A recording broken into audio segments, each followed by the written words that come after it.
We were in church and Daddy declared that none of our family members will have their life cut short before their time. That day, there was a fruitfulness program. And my brother's wife called her and said, this program is coming up. Please, you people have to tune in. They were somewhere in the east at that time. After church, I sent her the link. After that, I got a missed call from her. And I tried to call her back immediately. She didn't pick up. Sometime later, a friend of ours, my brother's, a family friend and a cousin as well, called me and said that they've been waiting for CJ. They've been waiting for my brother. They've been waiting for my brother.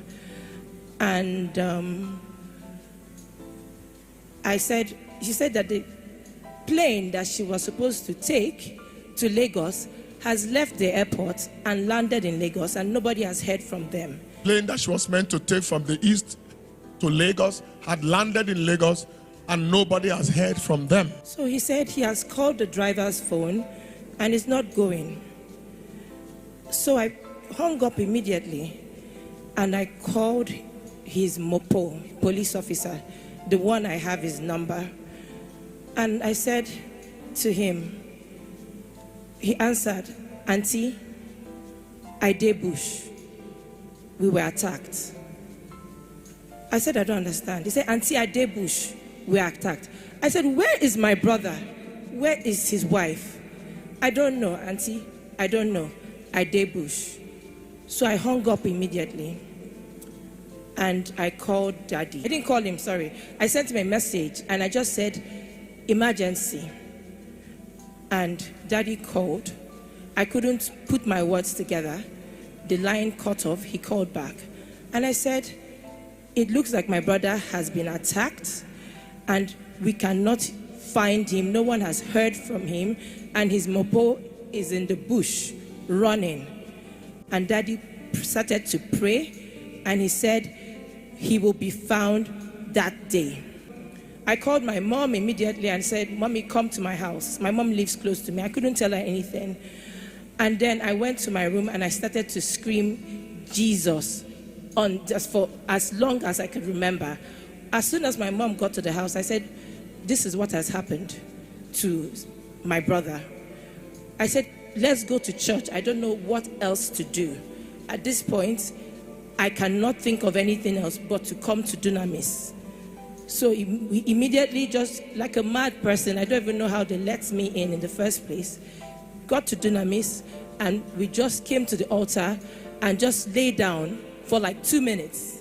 I and my mom screaming. Of course, eventually we left immediately. Started to call who I thought was who in Nigeria.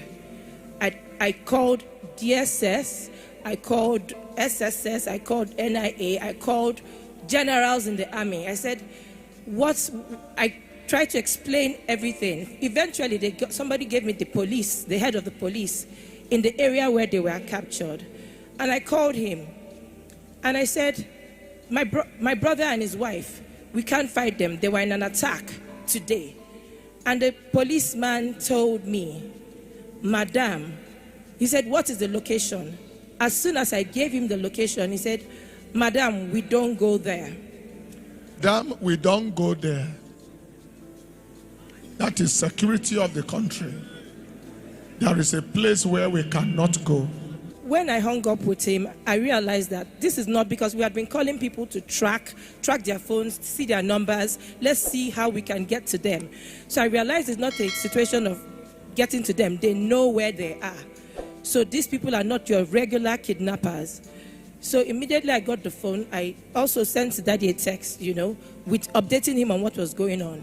His driver was in the bush and was shot. So when the driver got out, he found a way to send a message to us. And then I spoke to the driver. And the driver narrated that he saw my brother run, but he never saw the wife run. Incidentally, her door had child lock. So she did not run like everybody else ran. So I started to think maybe they are in the bush, mobilize people, let them go to the bush and find these people. Eventually, I got an eyewitness who, at that point, I asked who was still in that area if he had seen anybody. He said no, that there was nobody left in the bush. I now started to ask, what about bodies? Did you see any bodies there? And he now started to get aggressive because everybody's afraid of the people of that area.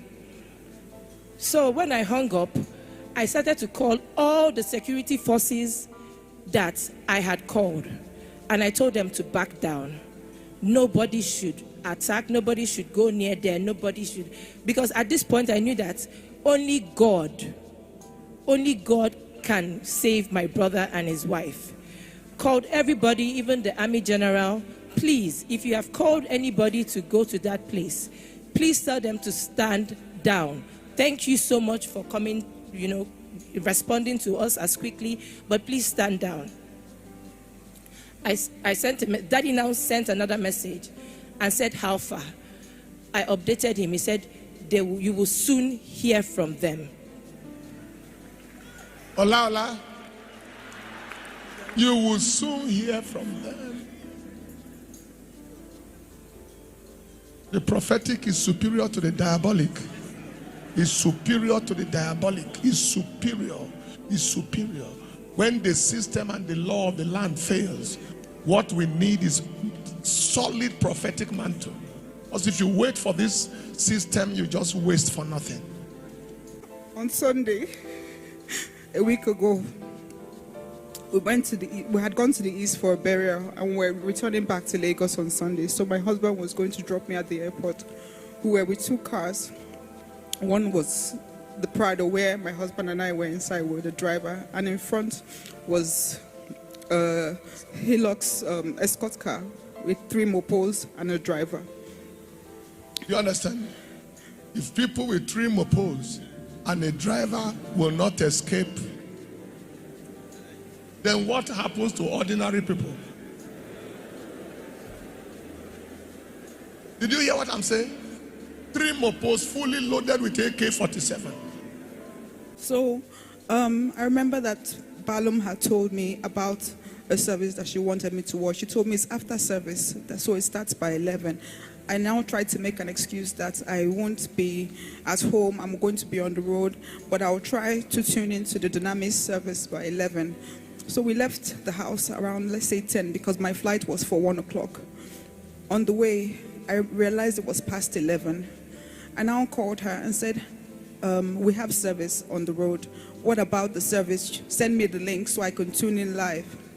So I tuned in live. I've normally, so I told my husband, please, do you mind? Balum said she wants us to listen to something. Normally I would use my headphones, or he'll tell me listen to it later. But he said, go ahead. So I connected the car Bluetooth so that everybody in the car could listen to the hear service. it. So we're listening to the service. Like 20 minutes into the live service, all I heard was gunshots. I didn't even know what happened. 20 minutes, service had been on, car saturated with the anointing and the power of God for 20 minutes. Next thing is pa, pa, pa, pa, pa, pa, everywhere. He was making declarations. Everybody that saw it said, no, nothing could have happened to her, because as you were saying stuff, I would be typing it and putting it up on my status. The last thing I remember typing was, if God has it and I need it, that means I have it. Something like that, because that was what I was typing. You said it, and you said everybody should say it. That was the last thing I remember that I had typed. And I looked up, and my husband ran out of the car. I didn't even understand what was going on. Then the driver left next. Then I looked up, and I saw about 6 or 7 men, all dressed in black, shooting. All dressed in black, shooting. Shooting at our car. And I tried to come out from the back seat since everybody was running, and I couldn't come out. The Mopo people in front were also shooting back at them, but running as well. So everybody had run, and I was stuck in the car.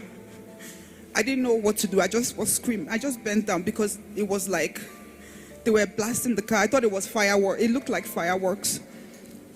After the first set, because there were about 30 men at the junction, it was like 30. It's like a battlefield. After the first set of people had run and they were chasing the Mopo people and chasing my husband, I managed to come to the front of the car and jump out. Then I started running. I was still hearing gunshots. I don't know if they were behind me. I don't know if they were in front of me. All I know is that I was running. After a while, I entered into the bush, and I realized I still had my phone. After like minutes of running, I realized, oh my God, my phone is still in my hand. I called Balum first because she was the last person I spoke to that sent me the service. I called her to start. I wanted her to tell her what's going on, to pray or something, but she didn't pick up because she thought I was listening to the service still. I ran into the bush. I was there for about 10 minutes. I thought I was in a good hiding place. After about 10 minutes, a man with a gun just was pointing at me, telling me to come out. I begged him to please just act like he didn't see me and forget me. He said I should come out or else he would shoot me there. So I came out of my hiding place, and they were asking me, what vehicle are you in? I said, I'm the one with the Prado. So he said, so you're the ones with the escort? I said, stupidly, I said yes. And then they shot in the air and said, we found her, we found her. And then they took me back onto the road, sat me on the floor, and then after a while, they took me into their barracks. After they asking me, where's my husband? I said, my husband is not with me. How many Mopo people? I said 3. How many drivers? They're just asking me different questions. Then they took me into the barracks, the first stage of the place. When I got there, I saw people. There is a barrack. It's an organized setting. When I got there, I saw people being tortured. There were about 4 guys there already. Some were being shot at, some were being, I just kept screaming Jesus. And they would tell me I should stop mentioning that name, that Jesus has left us long time ago, and I should forget it. And the more they torture people, the more I was crying uncontrollably and shaking. And they now told them to send me into the cell. They have a cell. Because I had peed on myself, I was making them uncomfortable, and my crying was becoming too much. So they sent me into the cell. At this point, I didn't know what was going on. I was there for hours in the cell. At that time, when my brother ran away, he was safe. He had reached where he was even going to, and he hid. But he heard his wife crying and realized that she had been captured. So he came out and went back and handed over himself. Immediately they got him. They started using machetes all over him, and that's how they carried him to their location. The end of it was that all the people they gathered there, in fact, these people were not asking for ransom for anybody. They just started killing. They had killed their 2 Mopos. They started killing people randomly in that place. Shooting. Everybody dead. There was one they set fire on. They poured gin on his bed and they set him on fire. And then it got to my brother's turn to be killed. And the man tried to shoot him severally and couldn't. Remember that they were under the word and the influence of the word for 20 minutes before this incident. He tried again to shoot him, and he himself said he was overwhelmed with goose pimples. And he said that the grace on this boy, he has never seen it before. It's too much. That they have to get to the shrine and get their native doctor. So the native doctor came with all sorts of incantations. They put my brother in a coffin, covered it, did all sorts and manner of things. Only went to bring him out, and the native doctor confirmed that the grace on this boy is overwhelming and he cannot be touched. He cannot be killed. They started giving him medication, treating his wounds inside that place. Gave him IV, gave him injection. Just so they make sure that the little damage they had done does not, get them into trouble, because they had been warned that they cannot touch grace. Both of them were the only one that walked out alive from that dead. Just my husband and I walked out of there, and they dropped us on the road and told us that we should go. They took people to escort them, dropped them by a hotel, and gave them transport money to find their way. At that time, they had returned their phones to them. They had reached out to us, and immediately we sent an ambulance to get them. I also sent a text to Daddy, because he said authoritatively that we would hear from them shortly. Shortly, he followed up, and at 11 o'clock in the night, probably like 6 hours after this whole ordeal, we heard from both of them. And then they were taken to the hospital in our village. It is an exciting testimony, but it's also very depressing for our nation. That we live in a nation where there are camps of death, identifiable by the law enforcement. So we don't go there, which means it exists. But the end of it has come.